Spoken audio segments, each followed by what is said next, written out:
Bienvenue dans Pratique ton français avec des histoires. Es-tu prêt à pratiquer ton français et à devenir plus fluide? Commençons. Il était une fois une veuve qui avait 2 filles.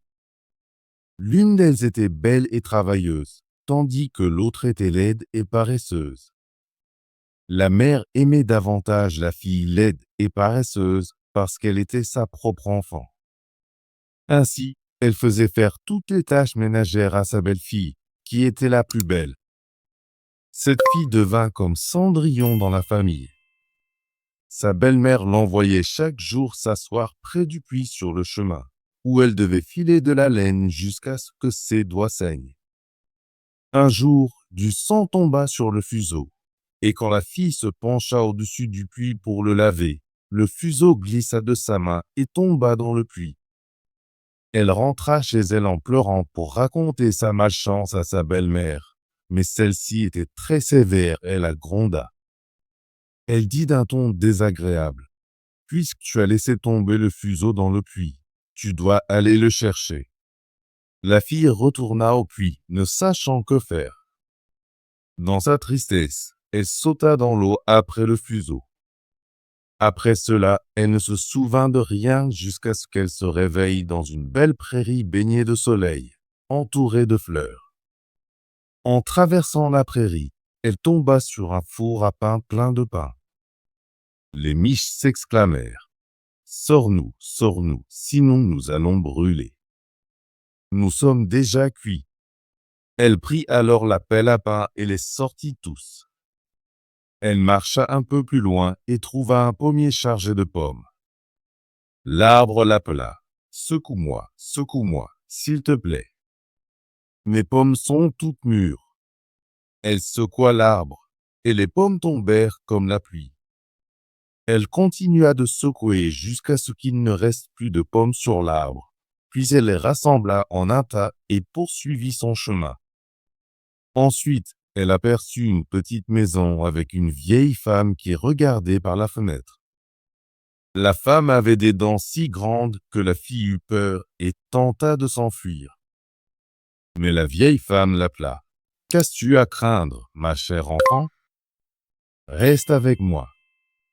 Si tu fais bien le travail dans ma maison, je te rendrai très heureuse. Assure-toi juste de bien secouer mon lit quand tu le fais, pour que les plumes volent partout.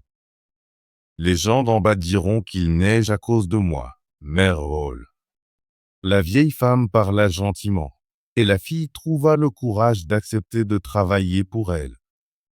Elle fit tout comme la vieille femme le lui demanda, et chaque fois qu'elle faisait le lit, elle le secouait vigoureusement, et les plumes volaient comme des flocons de neige.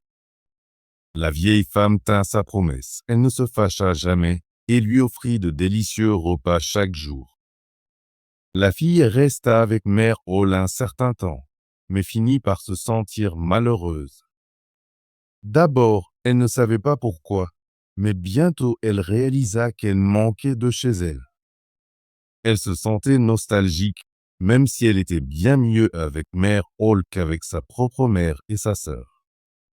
Après avoir attendu un certain temps, elle alla voir mère Hall et dit: « Je ressens tellement de nostalgie que je ne peux plus rester ici. Même si je suis heureuse, je dois retourner auprès de ma famille. » Mère Hall répondit: « Je suis content que tu veuilles rentrer chez toi. Puisque tu m'as bien servi, je te ramènerai moi-même. » Elle prit alors la fille par la main et l'emmena jusqu'à une grande porte. Quand la porte s'ouvrit et que la fille passa à travers, une pluie d'or tomba sur elle, la couvrant de la tête aux pieds.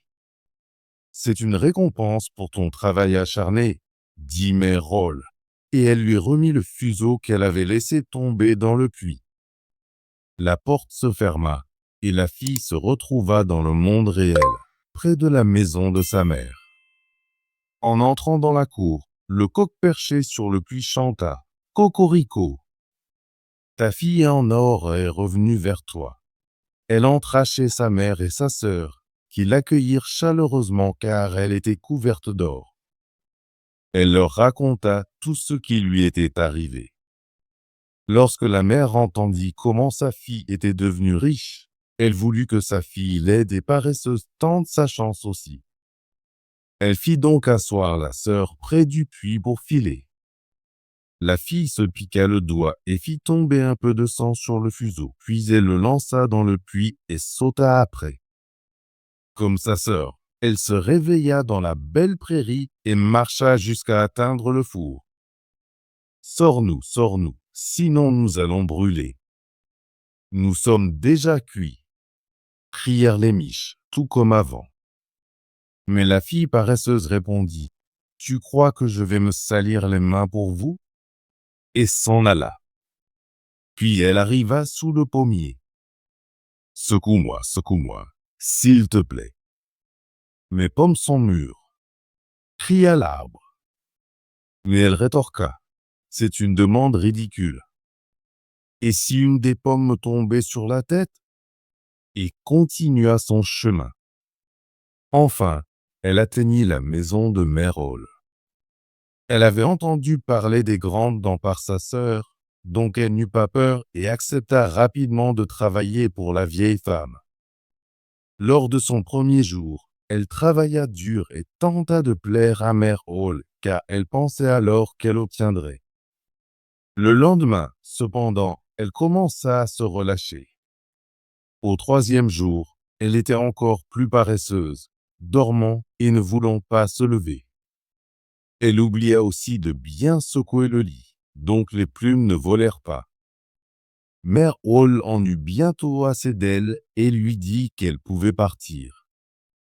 La fille paresseuse était contente et pensa « Je vais bientôt obtenir mon or ». Mère Hall l'emmena à la grande porte, tout comme sa sœur, mais lorsqu'elle passa à travers, au lieu d'or, un grand seau de goudron se renversa sur elle. « C'est pour ton travail, » dit la vieille femme, et elle ferma la porte. Ainsi, la fille paresseuse rentra chez elle couverte de goudron, et le coq sur le puits s'écria en la voyant. « Cocorico, ta fille sale est revenue vers toi. » Mais peu importe ce qu'elle essayait, elle ne pouvait jamais se débarrasser du goudron, et il resta collé à elle pour le reste de sa vie. Bravo! Veux-tu pratiquer ton français et devenir plus fluide? Abonne-toi et active la cloche de notification pour ne manquer aucune de nos histoires gratuites en français. À bientôt dans la prochaine vidéo.